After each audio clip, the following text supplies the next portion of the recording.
Hi, this is Fred, FR5ED, 5 is silent, here with a beer review. This time we're going to look at another totally unknown brewing company and brew to me. And this is from Joseph James Brewing Company in Henderson, Nevada. This is Hop Box Imperial IPA. It is 9.3% ABV. I think it's 90 or 95 IBUs. The commercial description reads thusly, and I quote, "This Imperial IPA has a large hop aroma and sweetness from dark caramel malts. This brew uses Simcoe and Cascade hops and is hopped at 5 pounds per barrel. The brew is 9.3% ABV, 90 IBUs, and best enjoyed at 55 degrees. So there are the metrics on it. Okay, on Rate Beer, and this is after 158 reviews, only rated a 51 overall and an 8. That's it, single digits, an 8 in style. On Beer Advocate, it rated a 77, which is okay in their parlance, after 177 ratings.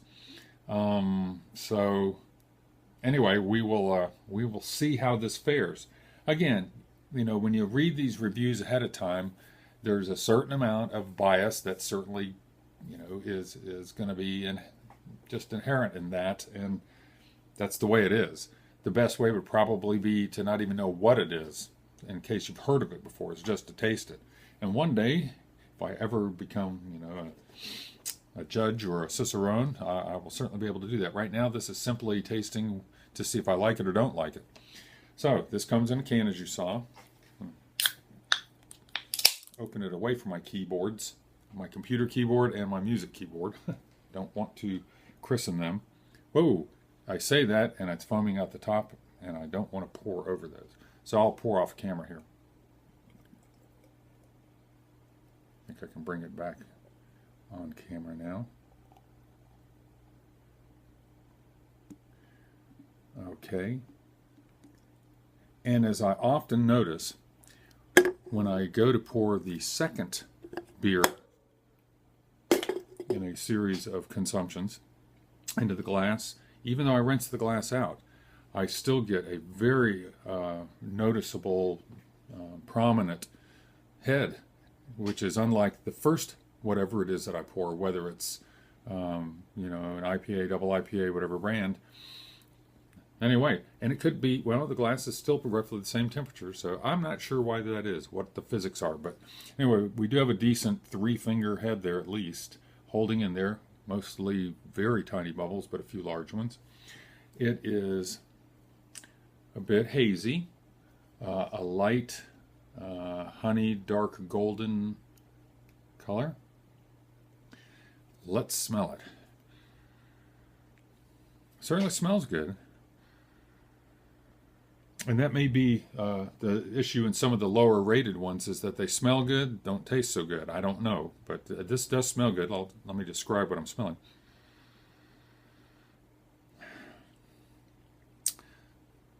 It's a bit narrow. I'm not going to have lots of adjectives like pine and citrus and grass and floral and pineapple and melon. I wouldn't call it citrus. It's a sweet, fruity smell. Maybe more, not pineapple, maybe it is more of a melon type of a smell. It's not a big, bold smell, or aroma, I should be saying, as you would think with a double IPA. It's a pleasant aroma. It's a little one-dimensional, perhaps, but pleasant, sweet, fruity. And by fruity, I mean, the melon type of fruity, not berries or anything. So let's give it a taste, if I can get through that remaining 2.5 finger head.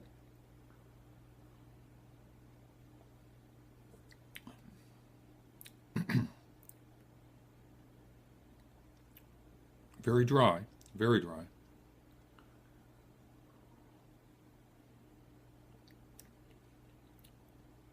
And the bitterness definitely comes through.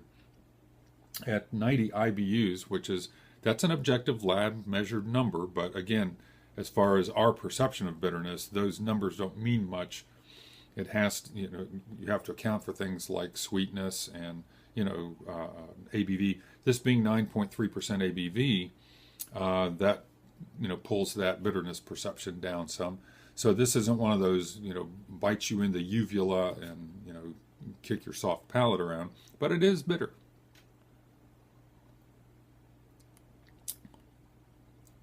As far as flavor,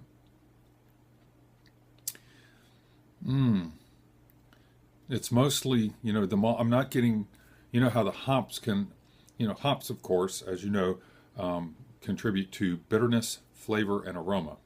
Not necessarily in that order, but just saying. The bitterness is certainly there. The aroma was there.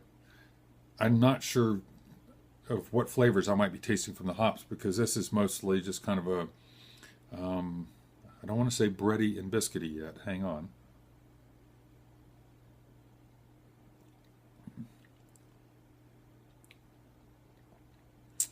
It's kind of one-dimensional too. I think I'm tasting, moving the bitterness aside, I think I'm tasting, mostly the malt, grain base there. I don't know why this one's coming to mind, because I haven't had it in a long time, but Roscoe's, whatever theirs IPA was. Anyway, not a good comparison because that was too long ago, but I am remembering one of my lesser favorite IPAs because it was very, very narrow. There wasn't any complexity. It was just malt base, hop bitterness, bit of aroma, boom. So this comes in a 4-pack, and it seems to me it was, I think about $8 at Total Wine. So for an Imperial IPA with that high on ABV, maybe that's a decent price. I don't know. I don't know that I would get this again. I know I'm making it sound awful like that rating on Rate Beer, but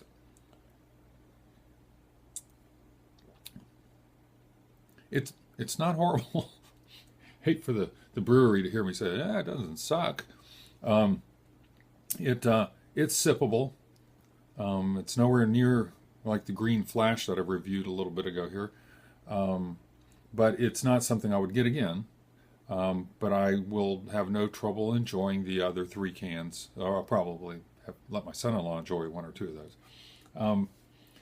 But anyway, it's another one that I've tried, and I'm not saying don't try it. I get the feeling there will be many people who will like it. This is Hopbox Imperial IPA from Joseph James Brewing out of Henderson, Nevada. There's the can, and this, as you know, is Fred of our 5ED over and out.